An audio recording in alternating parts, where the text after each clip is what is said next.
स्वामी जी कहते हैं सबसे अंत में किसने प्रणाम किया? हनुमान जी ने।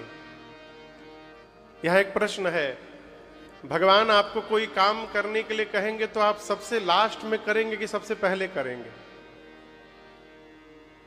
बोलिए। तो हनुमान जी कब जा रहे हैं? तो मन नहीं था हनुमान जी का जाने का ना। अब देखिए सब लोग चले गए तो हमको भी जाना ही पड़ेगा। हनुमान जी का मन नहीं था ना जाने का, कहिए, बोलिए। तो लास्ट में क्यों जा रहे हैं? इनको तो पहले जाना चाहिए। यहां दर्शन करिए, गोस्वामी जी ये नहीं बोल रहे हैं कि सबसे अंत में हनुमान जी ने प्रणाम किया, ये नहीं बोला। किसने प्रणाम किया? पाछे पवन तनय सिरु। ये नहीं कहा कि श्री हनुमान जी ने प्रणाम किया। किसने प्रणाम किया? पवन पुत्र ने प्रणाम किया। किसने प्रणाम किया? अब यहां गोस्वामी जी पवन पुत्र ही नाम क्यों लिख रहे हैं? रामदूत भी लिख सकते थे, हनुमान भी लिख सकते थे, कपि भी लिख सकते थे। जब हम लोग पहले गर्मी की छुट्टी में गांव जाते थे सरकार, तो साइकिल चलाते थे।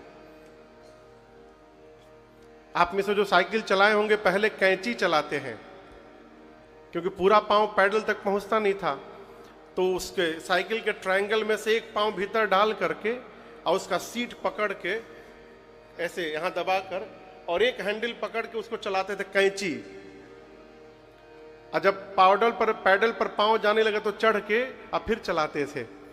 तो जब नहर पर साइकिल चलाते थे ना गांव के, और सामने से यदि हवा आ जाए तो बड़ा कष्ट होता था, और वही हवा यदि पीछे से आ जाए तो बड़ा आनंद होता था। पैडल मारना भी नहीं पड़ता था, साइकिल दौड़े भागी जाती थी। आज भी आप अमेरिका यदि जाइए ना, तो अमेरिका जाने में भारत से यदि 15 घंटा लगता है तो आने में 14 घंटा ही लगता है।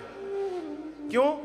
यहां से जाते समय हवा सामने से रहती है, इसलिए जहाज को अधिक समय लगता है। आते समय हवा पीछे से रहता है, इसलिए जहाज जल्दी पहुंच जाता है।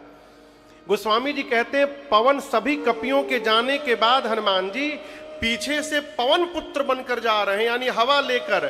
इसका अर्थ है यदि किसी कपि के मन में जाने का मन नहीं भी होगा तो हनुमान जी अपने वेग से उसको लेकर के राम कार्य में चले जाएंगे, इसलिए सबसे पीछे गए हनुमान जी।